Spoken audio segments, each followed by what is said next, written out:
Welcome to today's episode of Women in Sales Leadership. I am really thrilled about the conversation that we're about to have to get to know Taylor Martino. So, Taylor's going to get a chance to tell her story. I'm not going to steal any of it from her, but just to let you in on what you're going to find in the conversation today. So, Taylor comes to this conversation as a really experienced sales leader.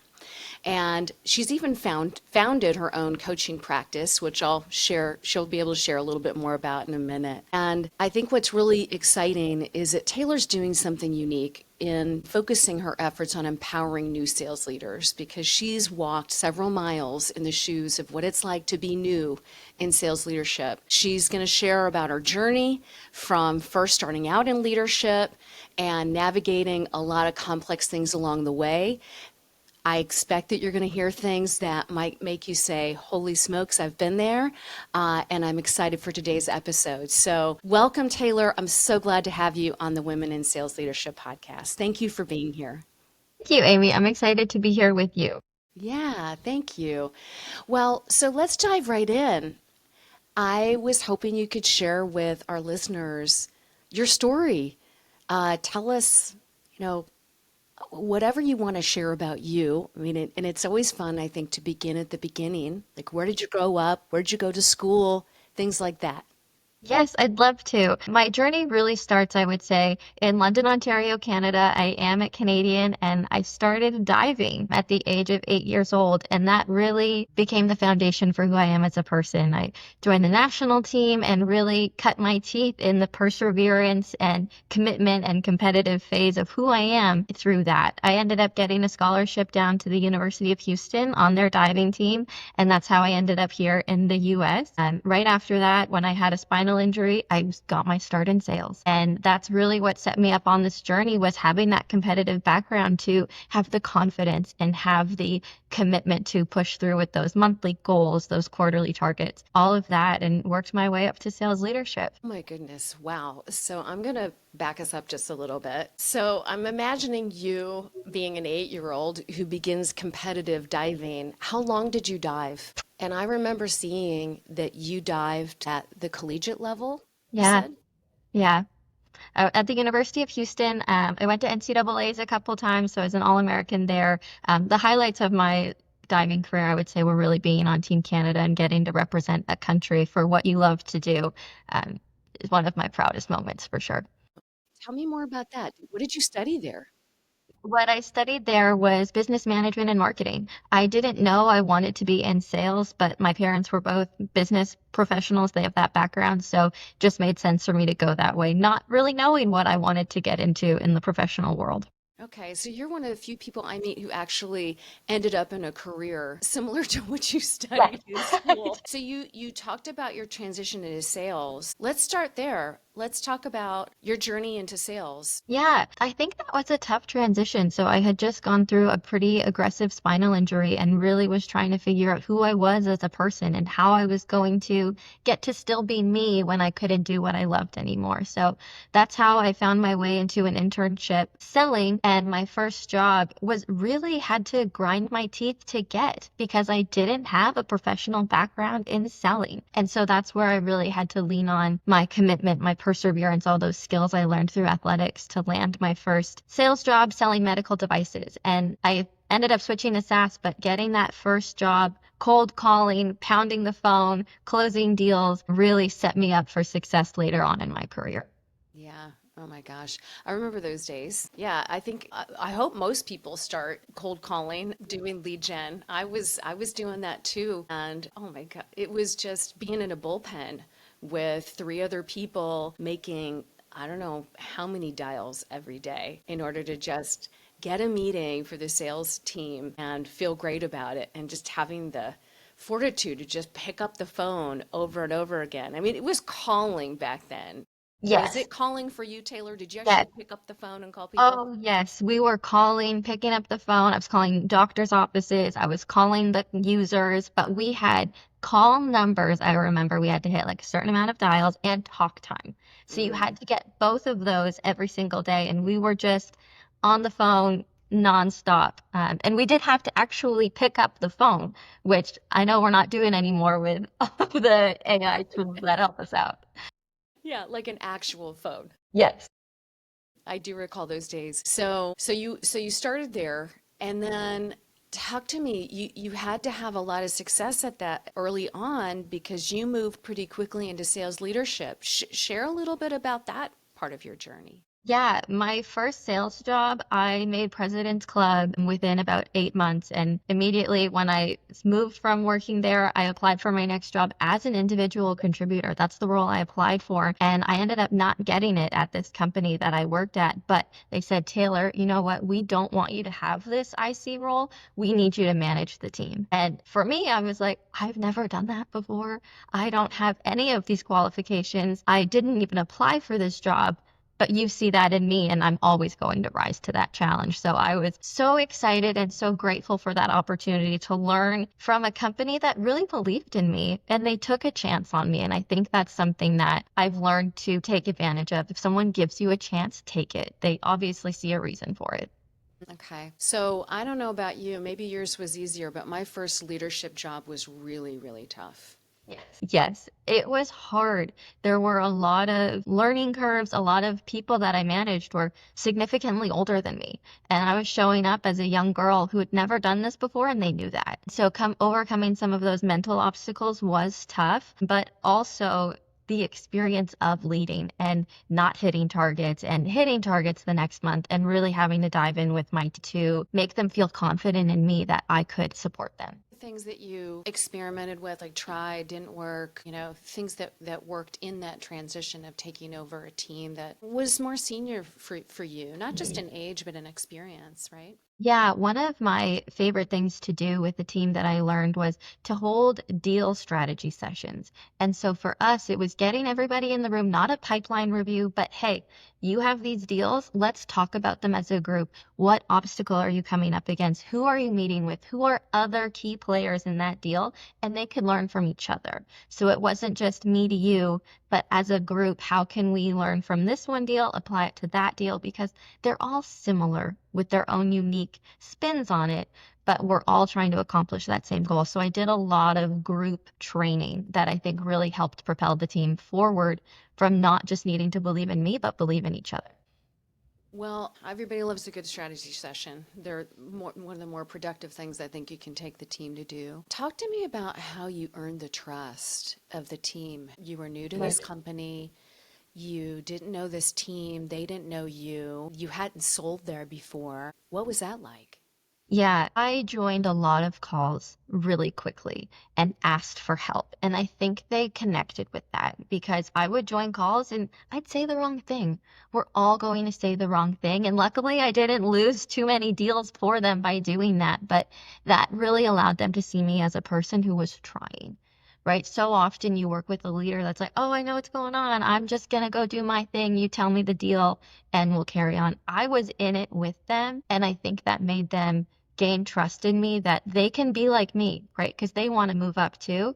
They can take that seat, and it's okay that they don't have all the answers. We're going to fail. And I tell them when I did, right? You have to apologize when you make the wrong move and show them this is how I'm going to do it differently next time.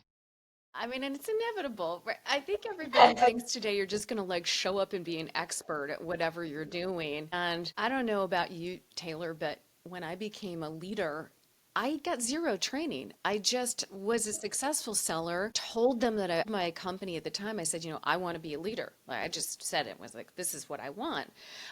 Because I knew that for myself. I knew that's who I was. But I had no clue.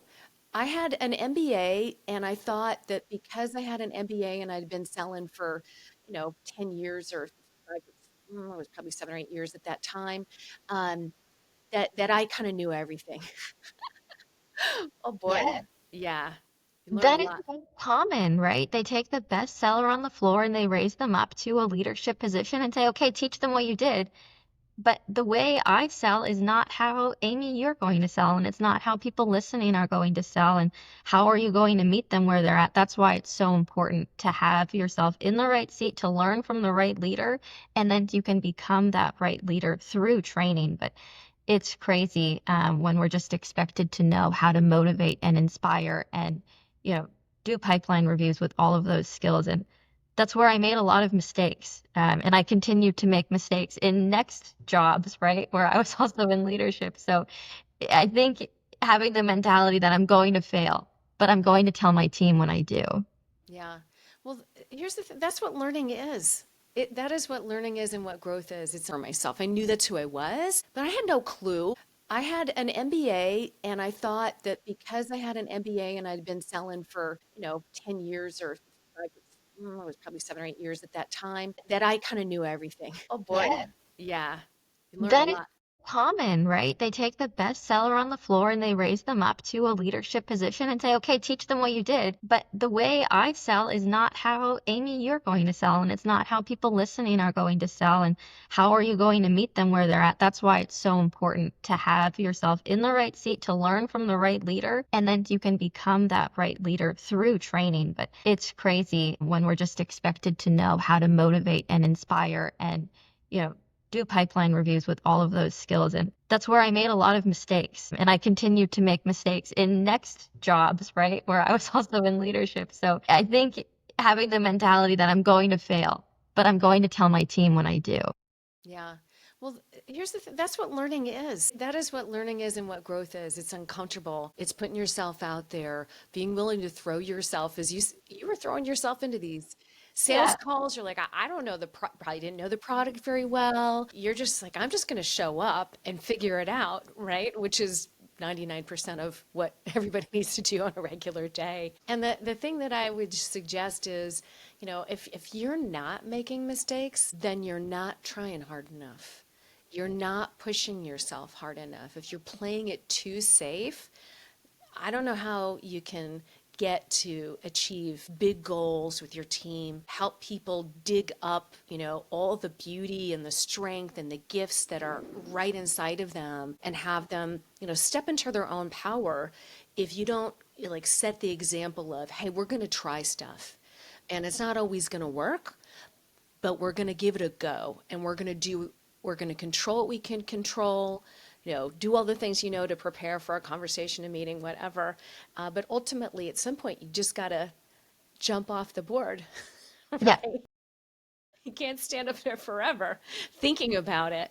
That was my attempt at a dive analogy. I don't know if I came close to like nailing it or Nailed probably it. not. Perfect 10. Tell me a little bit about this journey into a different role outside of sales leadership. And this is very common. I've spoken to a lot of leaders who have success in sales, and then, especially in smaller growing companies, they get asked to take on a different type of role. And you had that experience. Yes, thank you for bringing that up. This was a really hard situation for me to grasp because I loved what I was doing, managing account executives, right, selling enterprise level deals. And I really felt like that was the path that was going to continue to propel my career forward. And we were at a small company, and because of where we were at, the executive team decided that we needed a business development program. And I'm not sure why I was tasked with this job, but my VP came to me and said, you're going to build this out. That's what we need you to focus on. You will build out our business development program. And, I had to sit and think on it. And I was very upset because I didn't understand why I would be taken from what I was doing so well at and what I loved so much in managing account executive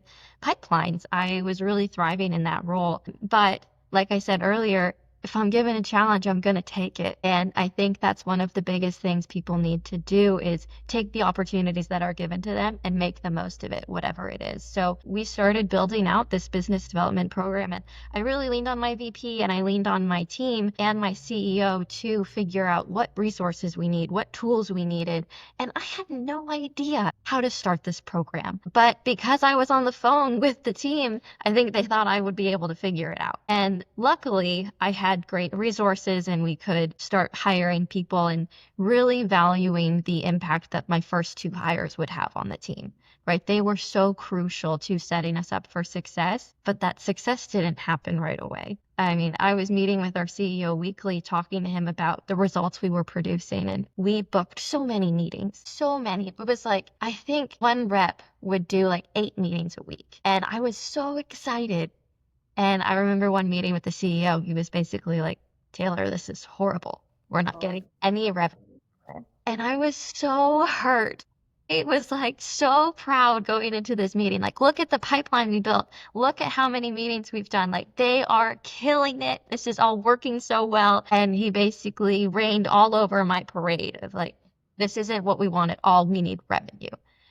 So that was really tough in terms of figuring out how to overcome different obstacles, an obstacle that I never expected, right? You always know your target, but my target just flipped upside down. yeah. Yeah. Well, I bet that was pretty challenging because when you're a BDR, you're making the dials, you're setting up the conversations, and the part that you can control is getting a good meeting set. This is my way back in the dinosaur days when I was doing it. But the part you can't control is what the sales rep does with that deal and how they handle the sales process and, if they close it or not, candidly. How did that go in making that kind of transition and getting your team to buy in to that Yeah. change in comp from, is what I heard you talk about, like from going from setting meetings to now you're getting comped on the deals that close. Yeah, we had to change our comp plan because I believe what you incentivize is what you get, right? 10 times over. So our first comp plan, because we had many, was about just meetings set and meetings held. And we had to change that. And so we started looking at what factors can we control? We can't control when the deals close, the size they'll close for, but who is the important person for us to talk to right away? So we started incentivizing based on the title of the person, right? How big the company was. And those were all factored in. So they knew, okay, maybe I don't need to book 3 meetings a day or make sure I have one meeting hold a day, but I'll make sure I book the right meeting this, right? Where they could start changing how they worked from just a volume play to quality. And that really helped us move the needle, but that took time, right? So I don't want someone to listen and say, oh, okay, we just changed it. And then, Taylor was successful and the CEO is thrilled because that's not what happened. These things don't change overnight. These are people and you have to train them and motivate them in different ways so that long term they can achieve those goals. And so I had that conversation with my CEO. These are people, not robots. And so I need time to work with them and keep them motivated with this different plan forward. And luckily, I had such an engaged team that was so excited about what we were doing. And we really valued the partnership with the account execs so they could see I booked this meeting and it came to fruition. And that really changed the relationship between those two groups that helped us thrive. So that's really a lot of trial and error that we experienced in building that out. There were layoffs that we had to make because we had the wrong goals in mind, and that was really tough. But at the end of the day, we got to where we needed to be with the team that needed to be there. You're not alone in that experience. I know. I've worked in organizations that had BDR teams, and getting that part figured out is harder than it seems. When I was at Salesforce, they had a model, Taylor, that you ultimately landed on, which was the BDR team was comped on the deals that closed. What happened there as a result was the BDRs became really vested in the leads and the opportunities that they were generating, and they began to more closely collaborate with the AEs that they were supporting, and it became a really fertile training ground for the BDRs to learn how, what really being an AE was about, and how to make that transition for those that were going to move up into direct, sales roles, to make that transition smoother, easier, and better for them. Because it's quite a difference, as you know, to go from generating leads to running the cycle from beginning to end. And that's phenomenal. I'm sure that was very challenging for you. So you said you were meeting with the CEO. What was that like? Twice a week. How was Yeah, that? it was intense. It was intense, but my VP of sales, she's the one that tasked me with building it out, and she is such an incredible mentor. I so value her partnership where she would meet with me before I'd meet with the CEO and make sure I had all my ducks in the row. And she really coached me on managing up. and making sure that I was communicating in the way that he could best understand. He didn't need all the sales fluff. He needed the results, the numbers, and to know what the obstacles were and what solutions I had to overcome them. So that was a working relationship that I had to really practice and honestly role play with my VP to make sure that I would hit what he wanted to hear. So that partnership with the VP really allowed me to thrive in those settings. With weekly emails in between. So he was up to speed on what was going on, but the more information he had, the more he trusted in me. That's one of the hardest things to do is to manage expectations. And what's interesting, I was researching this a few weeks back, and the reason that a lot of CEOs lose their jobs is because it's A, they're not hitting revenue numbers, so obvious. And then B, it's they're not generating enough leads, qualified, they don't have enough qualified pipeline and leads and opportunities for the sales team to work on, right? Two things that go hand in hand, pretty obvious. But to specifically have leads, a lack of leads, be a primary issue that many CEOs don't make it. I can appreciate that CEOs focus on getting it right and the support of your VP. That's pretty amazing to have had that. So let's talk a little bit more about your life, Taylor, and what's going on in it. You shared with me that you're a relatively new mom. Yes, yes. It's so amazing. So I met my husband, we were in college. He was also an athlete, so we very much connected on that. But we do have a 15-month-old daughter, and so we're so thrilled to be parents to her. But that journey to have a family was really tough for us. We had to go through IVF, and working in sales leadership and managing that process, I would say, is not for the faint of heart. It worked out for the best for us, and we are just so thrilled to have her in our lives. Yeah. Oh my gosh. Well, congratulations. Congratulations. I can't imagine what that had to be like. I don't have experience with IVF, but, I'm thinking about how stressful and challenging a sales leadership job is, whether you're leadership on the BDR side or your leadership on the sales team side, that it's intense and it's very binary. We all know at the end of the day, every month, every quarter, we either hit the goal or we didn't. It was super black and white. Like there's you want to talk about a job that has no excuses. That's the one, right? Yes.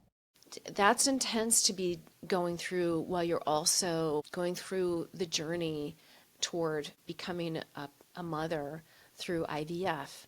What was that like for you? Yeah, it really, I would say, challenged me to see my life differently and to try to reprioritize. Right there, for those that aren't familiar, are so many doctor appointments, so many early mornings, like you're doing your injections in the middle of the day. And I don't want to say anything TMI, but those are painful and they Yeah. have to be done at the exact right time. And I kept it very private. I was not public about what I was going through.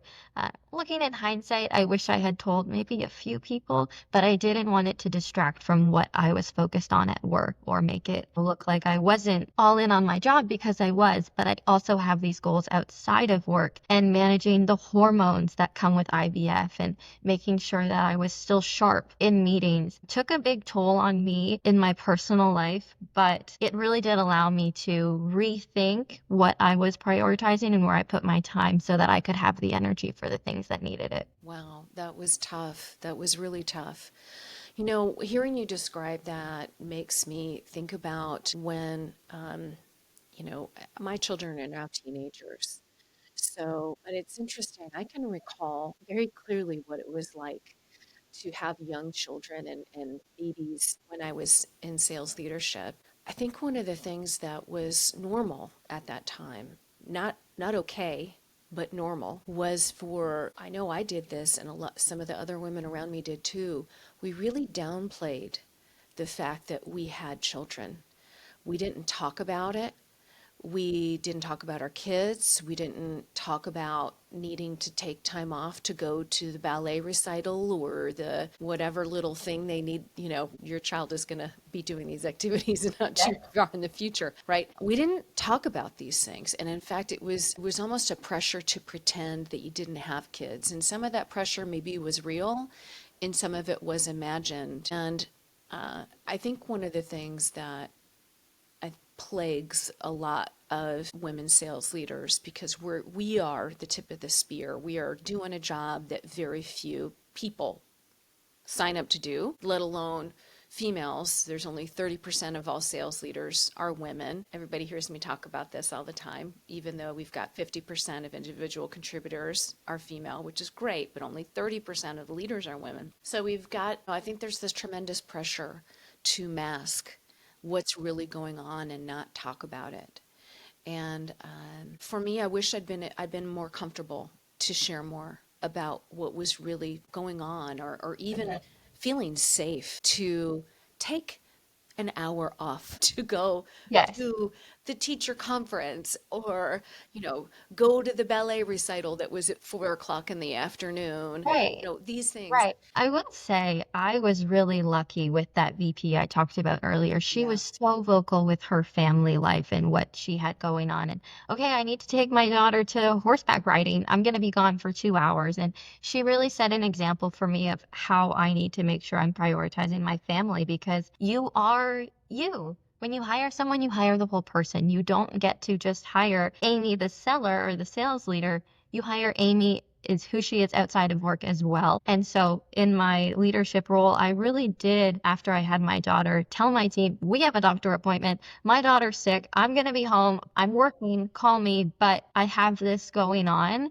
But that doesn't mean I'm not with you. And I think setting that example as a leader is so important because you have all of these young women who look up to you and they think, okay, how am I going to do this in 5 years, in 3 years? I want to get pregnant, but I don't, how can I do my job? But we need to set that example. And I think it really does stem from the mentors that we surround ourselves with to have the confidence to be able to do that. Yeah. Oh my gosh.